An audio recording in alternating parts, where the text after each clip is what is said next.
Hi കൂട്ടുകാരെ, എല്ലാവർക്കും SPB20 വേൾഡിലേക്ക് സ്വാഗതം. ഇന്ന് നമ്മൾ ചെയ്യാൻ പോകുന്നത് കൊത്തമര കൊണ്ട് ഒരു കുഞ്ഞ് ഉപ്പേരിയാണ്. എല്ലാവർക്കും വളരെയധികം ഇഷ്ടപ്പെടുന്ന ഉപ്പേരിയാണ് നമ്മളിവിടെ ഉണ്ടാക്കാൻ പോകുന്നത്. അതെങ്ങനെയാണ് നുറുക്കുന്നതെന്നും എങ്ങനെയാണ് അത് കറി വെക്കുന്നതെന്നുമാണ് നമ്മളിവിടെ ചെയ്യാൻ പോകുന്നത്. പച്ചക്കറിയിൽ വെച്ച് ഏറ്റവും രുചികരവും ടേസ്റ്റുമായ ഒരു വിഭവമാണ് കൊത്തമര ഉപ്പേരി.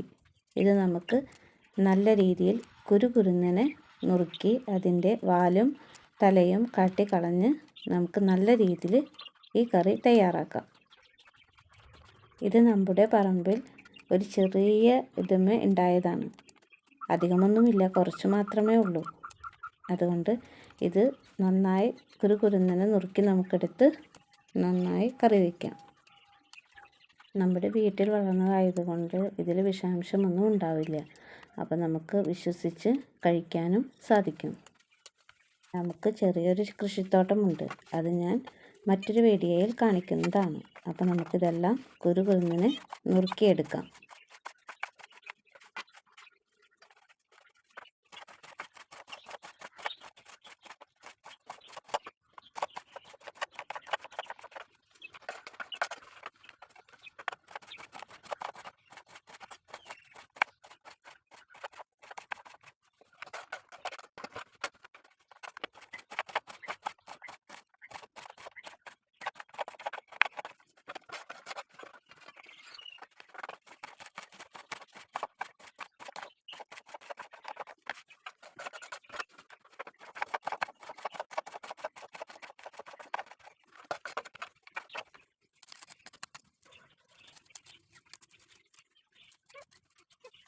നേന്ത്രക്കായ ഒരു ചെറുതാണ് നമ്മളിതിലേക്ക് എടുക്കുന്നത്. അത് നമുക്ക് തൊലിയെല്ലാം കളഞ്ഞ് കുരുകുരുന്നനെ നുറുക്കി ഇതിലേക്ക് ചേർക്കാം.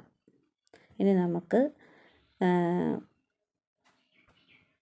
നമുക്കിതിലേക്ക് ഉപ്പ്, മഞ്ഞൾപ്പൊടി എന്നിവയിട്ട് വെള്ളം ഒഴിച്ച് നമുക്ക് അടുപ്പിലേക്ക് കയറ്റാം. കുക്കറിലാണ് നമ്മളിത് വേവിച്ചെടുക്കുന്നത്. ഇനി നമുക്ക് വെളുത്തുള്ളി, ഉള്ളി, കറിവേപ്പില എന്നിവയെല്ലാം ചതച്ചെടുക്കാം.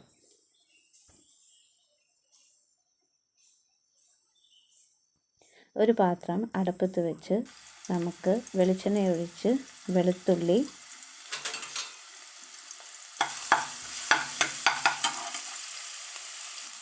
ഉള്ളി, ചുവന്നുള്ളി ചതച്ചത്, പിന്നെ ഇതിലേക്ക് നമുക്ക് കറിവേപ്പില എന്നിവയെല്ലാം ചേർത്ത് നന്നായി ഇളക്കി മൊരിയിച്ചെടുക്കാം.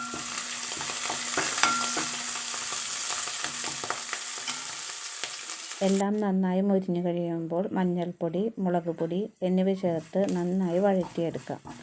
നല്ല ചുമന്ന് വരുന്നത് വരെ നമുക്കിത് ഇളക്കിക്കൊണ്ടേയിരിക്കാം. എല്ലാം ചുമന്ന് നന്നായി വന്നതിന് ശേഷം നമുക്കിതിലേക്ക് വേവിച്ച് വെച്ച കൊത്തമരയും കായയും ഇതിലേക്ക് ചേർത്ത് നന്നായി ഇളക്കി കൊടുക്കാം. അതിലെ വെള്ളമെല്ലാം നന്നായി വറ്റിച്ചെടുക്കാം. അപ്പോഴാണ് ഇതിന് നല്ല ടേസ്റ്റ് ഉണ്ടാവുക. അപ്പോൾ നമ്മുടെ കൊത്തമര ഉപ്പേരി റെഡി ആയിട്ടുണ്ട്. ഇത് നമുക്ക് ചോറിൻ്റെ കൂടെ നന്നായി കഴിക്കാൻ നല്ല വിഭവമാണ്. കുട്ടികൾക്കായാലും വലിയവർക്കായിരിക്കും നല്ലവണ്ണം ഇഷ്ടമാണ്. അപ്പോൾ അത് കാരണം കൊണ്ട് നിങ്ങളെല്ലാവരും ഇത് ട്രൈ ചെയ്ത് നോക്കുക. വളരെ നല്ല വിഭവമാണ്. പച്ചക്കറി വളരെ നന്നായി കഴിക്കണമെന്നല്ലേ നമ്മളെല്ലാവരും പറയുന്നത്. അപ്പോൾ ഓക്കെ, ബൈ.